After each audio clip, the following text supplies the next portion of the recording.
Mi huerta de otoño-invierno 2025 fue un fracaso. En lo que va de la temporada no coseché prácticamente nada. Casi todo lo que sembré se estropeó. Y en este video te invito a acompañarme a ver los motivos que encontré hasta ahora, después de haber analizado qué pudo haber pasado, para que pase todo lo que pasó, que te voy a contar más adelante, y de paso para que lo tengas en cuenta y no te pase a vos.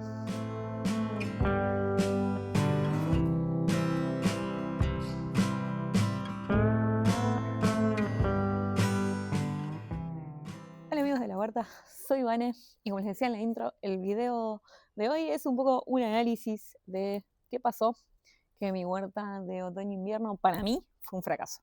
Una huerta puede irle mejor o peor en distintas temporadas, sin ningún motivo aparente, o por factores que están como un poco fuera de nuestro control. Entre ellos, y el más evidente, obviamente, el clima. Pero también hay otras cosas que uno ya tiene que empezar a observar y a conocer de su huerta, y creo que ahí es donde estuvo uno de mis fallos. Yo esta huerta la conocía un montón, ya tenía estudiadísimos todos los patrones de luz, por eso los canteros están orientados de la manera en la que están orientados, porque después de muchos años de prueba y error, ya había encontrado la ubicación en la que había encontrado que fueran más productivos, las composteras están en el lugar en el que están, porque ese es el lugar donde nunca da el sol y donde están relativamente protegidas de la lluvia. Ahí no puedo cultivar nada, así que me viene bárbaro. Bueno, muchas cosas que ya venían de tanto conocer la huerta, venían conocidas y fáciles y me confié. Me confié de que eso iba a seguir así. Y algo que no tuve en cuenta es que la construcción de 2 edificios en la trayectoria del sol, porque a ver, hay una cosa, yo creo que los que ya me conocen y me han visto varios de mis videos, cada 2 por 3 me quejo de los edificios. El problema es que si me hubieran hecho los edificios en cualquier otra posición, no hubiera cambiado absolutamente nada a mi huerta, pero los pusieron justo en la trayectoria del sol. ¿Por qué les digo esto? En esta huerta, el sol hace una trayectoria que va, obviamente, de este a oeste, y el este, justamente, está, en este momento estoy sentada en una ubicación así, estoy más o menos al norte. Entonces, el oeste está para allá, el este está para allá. Los edificios están allá. En verano no hay problema, porque el sol hace este movimiento y está prácticamente perpendicular a la huerta la mayor parte del tiempo. A ver, me voy a detener un poco acá porque creo que es algo que uno tiene que observar siempre en su huerta, es la trayectoria del sol y la elevación del sol a lo largo del año, porque una cosa es ubicar la huerta solo por los puntos cardinales, que eso está bárbaro, pero también hay que tener en cuenta que el sol no está siempre a la misma altura todo el año. El sol en invierno está en un ángulo mucho más bajo respecto a la vertical que en verano. En esta huerta, antes, inclusive en el ángulo más bajo, que es alrededor del comienzo del invierno, salvo por un par de horitas de la parte donde tengo el tanque y de la casa del vecino, el resto del tiempo el sol siempre estaba más arriba que los edificios alrededor. Entonces la huerta tenía pocos lugares que no recibían sol en ningún momento. Ahora, con la construcción de esas 2 monstruosidades que hicieron en la esquina, durante el invierno, el 50% del día, el sol está pasando por atrás de los edificios. Entonces, tengo sol a la mañana antes de que, o sea, cuando está a buena altura, antes de llegar al primer edificio, y recién a la tarde cuando termina de pasar por los 2 edificios, por la casa del vecino y por mi tanque de agua. Y eso me resta unas 4 horas de sol, más o menos, ahora en invierno. En verano la diferencia no es tanta, porque en verano el sol está mucho más arriba y salvo por 1 o 2 horas cerca del mediodía en las que el sol pasa por atrás de los edificios, o sea, los edificios igual bloquean el sol, no me cambia tanto la cosa porque son 1 o 2 horas como mucho. Pero ahora en invierno, cuando ya de por sí hay muchas menos horas de sol que el resto del año, perder 3 horas de sol es el día y la noche para una huerta. Entonces, ¿qué me pasó? No observé ese detalle el invierno pasado, en parte porque uno de los edificios todavía no estaba y el otro estaba a medio hacer, pero además tampoco calculé concretamente por dónde iba a pasar el sol antes de que eso pasara, porque yo más o menos ya la conocía la trayectoria del sol de antes. Entonces lo que me pasó fue que de repente una huerta que tenía 80 metros cuadrados, 40 quedaron inutilizados. Porque de aquel lado, donde tengo los canteros elevados, solamente da el sol de tarde, ya de mañana no alcanza a una altura en la cual el edificio no me bloquee todo el tiempo el sol.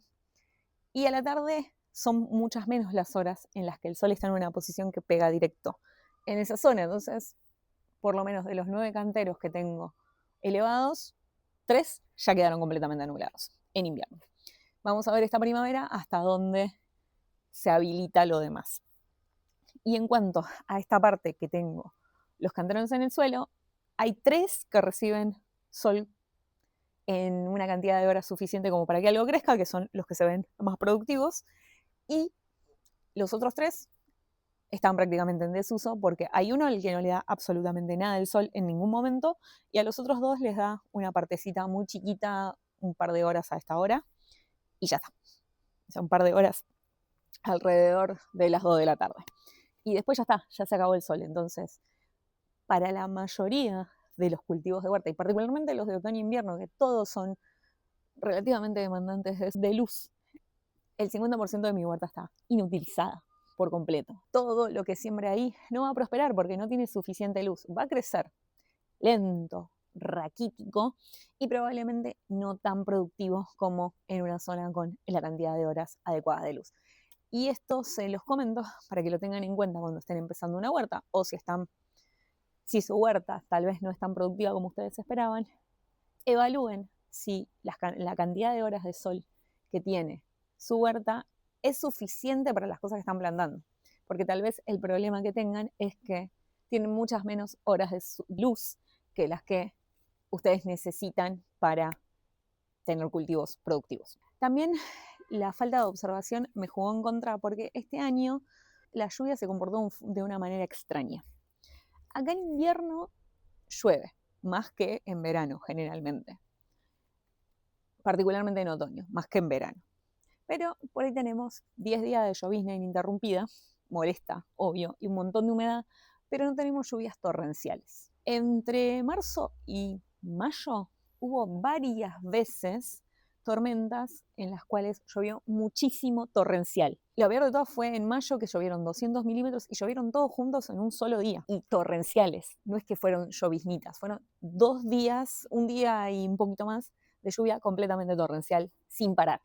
Bueno, eso para mi huerta fue tremendo porque tuve la huerta inundada durante 3 días hasta que drenó y después no se terminó de secar en algunas partes hasta ahora, estamos en julio. O sea, la parte donde no da el sol sigue húmeda desde entonces. Eso es algo que nosotros no podemos controlar, pero si yo hubiera observado con más detenimiento, por ejemplo, los lugares donde se acumula el agua, podría haber tomado alguna medida, como por ejemplo rellenar. Tengo partes de la huerta donde se acumula el agua y yo no les venía prestando atención porque nada, se evaporaba rápido, se secaba rápido y no había problema. Ahora, sumando que tengo menos horas de sol, esos lugares que antes se secaban sin problemas, ahora ya no se secan. Y son lugares donde las plantas no se pueden desarrollar correctamente porque el exceso de humedad y de encharcamiento es tan malo como la falta. Porque una planta que tiene sus raíces empapadas, completamente encharcadas, es más propensa a tener hongos, es más propensa a tener déficits nutricionales y a que finalmente se termine pudriendo y muera. Por otro lado, esos excesos de agua, esas lluvias torrenciales, también se arrastran un montón de nutrientes de tu huerta. Que llueva tanto, tan de golpe, tampoco está bueno. Y durante tanto tiempo, o sea, yo percibí que hay canteros que se lavaron por lluvia. Y además de la pérdida de nutrientes por lavado que sucedió con esa lluvia, o sea, se nota que el cantero tiene mucho menos compost del que tenía, esas lluvias torrenciales me estropearon todos los almácigos, porque yo los almácigos siempre los tenía afuera, porque si los tenía en un lugar al solcito acá no pasaba nada así, se regaban solos cuando llovía, pero no llegaba al punto en el que se encharcaban y se inundaban de tanto que había llovido. Bueno, este año pasó eso, y no me pasó una, me pasó 3 veces, lo cual me lleva a la siguiente parte de este video, que es la falta de previsión. O sea, algo que me pasó este año que no me había pasado nunca es arrancar almácigos que se me estropeen, arrancar una segunda tanda de almácigos y que se me estropeen de nuevo. Y arrancar una tercera tanda de almácigos y que se me vuelvan a estropear los 3 por la lluvia. Porque para mí ya está, no iba a volver a llover así. ¿Cómo va a volver a llover así? Bueno, a la segunda vez que se me estropearon, yo tendría que haberlos puesto a cubierto. O por lo menos haberlos protegido con un nylon o con algo para que la lluvia no me los inunde. Bueno, no lo hice. Entonces tuve 3 tandas de almácigo, o sea, todas las de brásicas las perdí, las de cebolla las perdí, así que cebollas este año no voy a poder sacar. Bueno, todo eso fue por falta de previsión, porque a la primera que me pasó o a la segunda yo tendría que haber tomado alguna medida y me confié en que no iba a pasar nada. No pasa nada. Y sumado a eso, esta fue la más cómica de todas. La última tanda de almácigos que hice, la puse en uno de los mini invernaderos que me hizo Gabo, en un diseño no probado. Eso fue la peor falta de previsión, porque yo debería haber probado el diseño antes de meterle nada adentro. Y el invernadero se cayó. Y con él se cayeron todos mis almácigos. Y ese fue el momento en el que dije, bueno, listo, no voy a plantar nada más de otoño-invierno porque esto no da para más. Y por eso dije que no iba a sembrar más nada y por eso no sembré nada en junio. Y recién hace unos días hice unos almácigos nuevos de lechuga. Porque todo almácigo que hice, por H o por B, se me estropeó. Y eso es completamente falta de previsión. Yo tendría que haber sido previsora y haber tenido almácigos de backup, no haberme demorado tanto en preparar los almácigos, porque también eso es otra cosa que me pasó. Demoré mucho entre tandas, entonces no tenía un almácigo para reemplazar ese almácigo que se me había dañado, porque hice todo junto al mismo tiempo. Bueno, eso es falta de previsión. Y ya a esta altura, después de 10 años de huerta, les digo que me da un poco de bronquita, porque ya debería saberlo.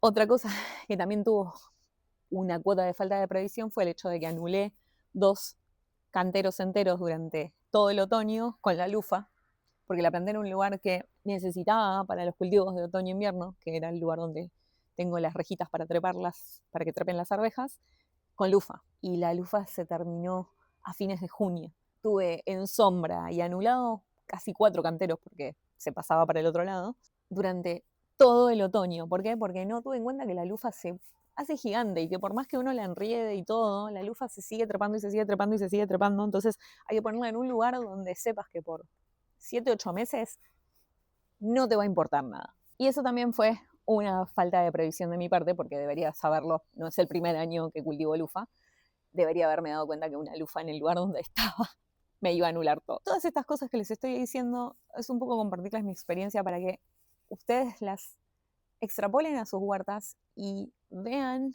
que de estas cosas de no me di cuenta de hacerlo antes, le fueron pasando para que a futuro no les vuelva a pasar. Básicamente es como uno tiene que ir anotándose todas estas cosas y llevar registro.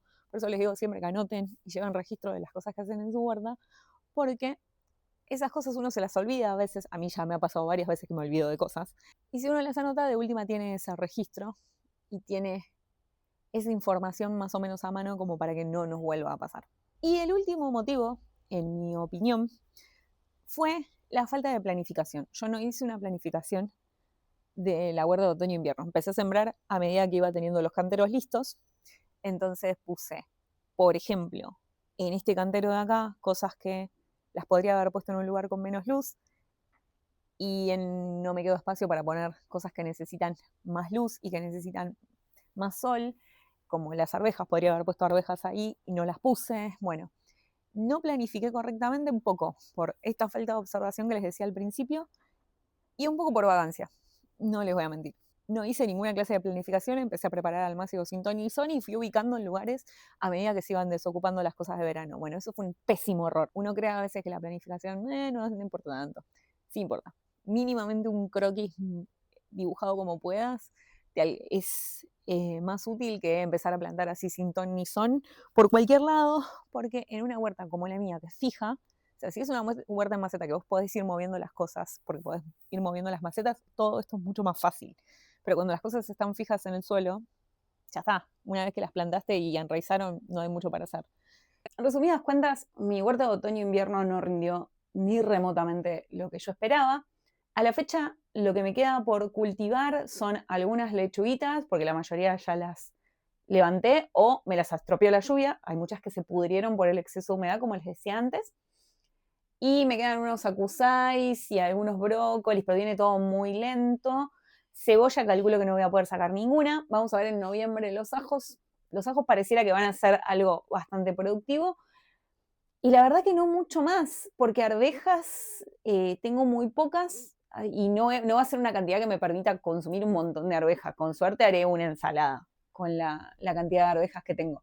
Con todo este exceso de humedad también se me desaparecieron todas las caléndulas, es como que las caléndulas se pudrieron también. Por eso digo que para mí la huerta de otoño-invierno fue un fracaso. Ya a mediados de julio ya les estoy diciendo, para mí fue un fracaso. Ahora que ya les conté todas las razones por las cuales creo que mi huerta de otoño-invierno fue un fracaso y espero que todo eso les sirva a ustedes para observar sus huertas y ver si les pasó algo similar. Bueno, nada, sentirse identificados. Ahora viene la parte de, bueno, ¿y qué hacemos con esto? La idea de recopilar toda esta información es tomar acciones para que no nos vuelva a pasar. Obviamente, no quiero que el otoño-invierno que viene esté exactamente parada en el mismo lugar. Y es por eso que ahora, en julio, estoy tomando acciones para que la huerta de primavera-verano no me falle y una vez que analice los resultados de la huerta primavera-verano, implementarlos en la próxima huerta de otoño-invierno. Voy a ir punto por punto de lo que les dije que falló, que estoy pensando hacer para remediarlo y cuando voy a hacer un video igual cuando termine la primavera-verano, o sea, cuando termine el verano para ver si todo esto resultó o no. Ahora bien, en cuanto a la observación, bueno, ya tengo mapeada la luz en la huerta durante todo un año, ya tengo claro, porque lo vi en verano y lo vi en invierno, cómo es la trayectoria del sol atrás de los edificios, así que, y tengo suficiente información como para poder extrapolar si me agregan más edificios pegados a los que ya están, espero que no, por favor. Pero bueno, con esa información yo ya puedo prever que los 3 canteros que están más cerca de la casa en invierno quedan anulados, o para abono verde, que no me importa si crece o no crece. Y en verano ahí me puedo enfocar por ahí en plantas que sean más tolerantes a la sombra o que requieran más sombra. Por ejemplo, la lechuga en verano necesita sombra. Lo mismo me pasa con los canteros elevados. Bueno, los de más atrás los voy a tener que destinar a plantas que sean tolerantes a la media sombra o que requieran menor cantidad de sol en verano y nada de sol en invierno. O sea, todo lo que tolere nada de sol en invierno lo voy a plantar ahí o los voy a dejar en barbecho durante el invierno. Y lo otro que pretendo implementar en relación con esto es que voy a mudar canteros al techo. No me voy a mudar, voy a agregar canteros en el techo. Yo no quería hacer eso. Me vengo resistiendo hace años a terminar de subir canteros a la terraza porque tengo miedo de que si algún día me mudo de esta casa no los puedo bajar o tenga que romper todo para poder bajarlos. Pero bueno, visto y considerando la situación, voy a hacer canteros arriba, voy a rellenar arriba, cosa de que en invierno, por lo menos las arvejas, las cosas que demandan mucho sol, las puedo tener arriba y no me quede absolutamente sin nada. Y por ahí las cosas que llevan mucho espacio, como las habas o como las brásicas, las puedo aprovechar en la zona de abajo y lo que ocupa poco espacio, como las arvejas o como los ajos y las cebollas, tenerlos arriba. Entonces así cubro todas mis necesidades aprovechando todo el sol que tiene la terraza, que igual en invierno no se crean que es mágico. Hay una mitad de la terraza que está en la misma situación que el jardín, que mucho sol no recibe, pero el resto la verdad que es bastante aprovechable, así que voy a aprovechar y voy a usar eso.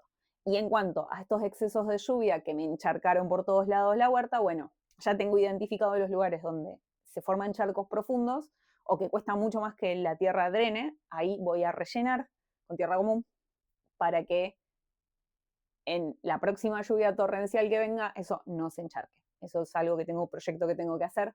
Tengo que comprar la tierra porque todavía no la tengo. Otra cosa que me afectó mucho, como les decía antes, el tema de estas lluvias torrenciales que me arruinaron los almácigos, también lo cubrí con un mini invernadero que me hizo Gabo en el techo, que me dijo que me iba a hacer otro más. Pues ya me había hecho uno, pero ese diseño hay que reformularlo porque se cae cuando hay mucho viento. Es muy lindo, muy estilizado y todo, pero se cae cuando hay mucho viento, así que me hizo otro un poquito más cuadrado, ese no se cae cuando hay viento. Ahí en esos invernaderitos puedo. Ahora en invierno ya empezar mis almácigos de primavera-verano, que ya van a estar calentitos. Ahí hay muy buena luz, así que van a crecer bien esos plantines y estoy notando que no tengo aislamiento en los que puse, así que estoy muy contenta. Y después, cuando estemos en verano y necesite protegerlos de la lluvia, bueno, los puedo poner ahí y dejarles directamente la puertita abierta y ya está. Están protegidos de la lluvia y están en un lugar con buena luz. Porque aparte allá arriba, si los dejo muy al aire, a los almácigos me los vuela el viento, así que igual los tengo que tener adentro de algo que me los proteja. Por eso es que esos mini invernaderos creo que van a resolver el problema de los almácigos estropeados por la lluvia. ¿Tendremos nuevos problemas relacionados con los almácigos? Probablemente, pero al menos van a estar protegidos de la lluvia y los voy a tener en un lugar donde reciban buena luz y van a ser plantas mucho mejor desarrolladas por la cantidad de luz que reciben. Así que en resumidas cuentas, las acciones que voy a tomar respecto a las cosas que observé este año es más canteros en el techo, en lugares donde hay más sol, tener en cuenta que hay canteros que en invierno ya no se pueden usar y ver en verano cómo aprovechar esos canteros siendo que tienen menos luz y rellenar todos los lugares donde se inunde la huerta. Ahora, en cuanto a la planificación, bueno, mi proyecto es durante la temporada de primavera-verano hacer una planificación mucho más estricta de la que hacía. ¿Por qué? Porque yo lo que hacía era un dibujito así nomás, o anotaba los números, en qué número de cantero lo iba a poner a cada cosa, y medio que hacía a ojo, después sembraba plantines de más, entonces empezaba a enchufar plantines donde podía, bueno. Este año voy a hacer una planificación mucho más estricta, teniendo más en cuenta los espacios que ocupan las cosas, porque también algo que me pasa mucho es que se me empiezan a amontonar plantines, y eso tampoco es bueno. Demasiado separado y demasiado junto no es bueno. Lo que voy a hacer es hacer una planificación más rigurosa y seguirla a rajatabla. E ir anotando lo que salió bien, lo que salió mal. En general yo hago anotaciones, pero anotaciones muy genéricas, tipo, planté esto en tal lado, no mucho más. Bueno, hacerme caso y registrar con más detalle todo.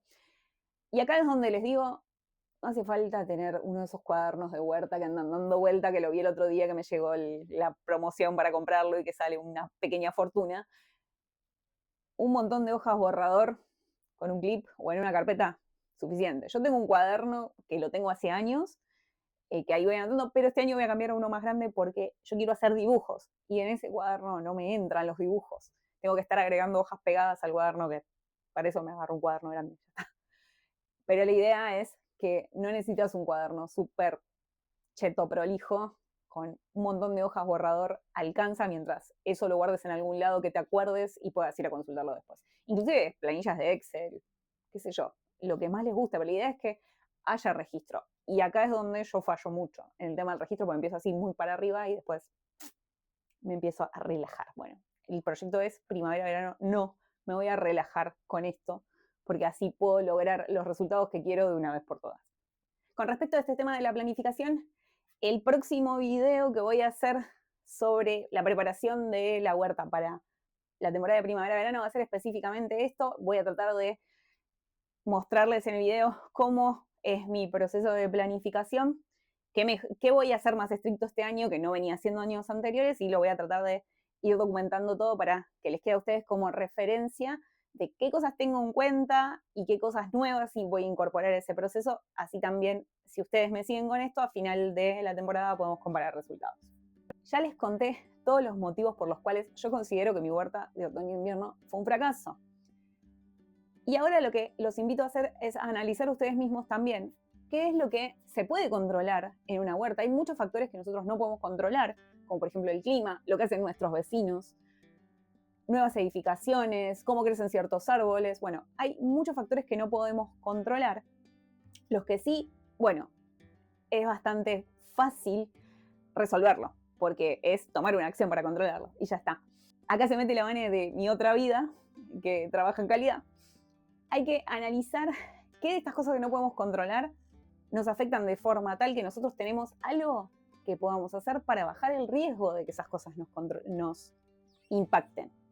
Por ejemplo, en el caso mío, con el tema de los edificios, bueno, será ir corriendo los canteros, seguir redistribuyendo todo para aprovechar al máximo la luz, planificar mejor.